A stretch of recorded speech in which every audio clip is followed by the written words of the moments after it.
Ġiet deskritta bħala komplessa l-qagħda tal-Papa Franġisku li ilu 4 ijiem rikoverat fl-isptar Agostino Gemelli f'Ruma minħabba bronkite.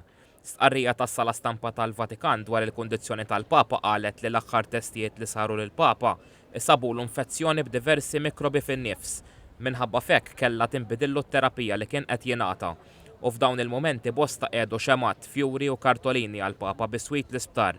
Fil-waqt li turisti u membri tal-Knisja fi Pjazza San Pietru waslulu kelmtejn ta' kuraġġ. Well, we lit a candle for him yesterday in church before we travelled to Rome.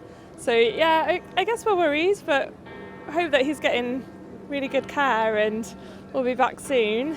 Well, we certainly wish for him to get better very quickly. You know, he is our father and our shepherd, and so we want his continued health and blessings so we continue to shepherd our church.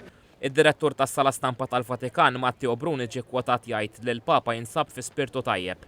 Fit-tmiem il-ġimgħa, il-Papa ċempel parroċċa f'Gaza.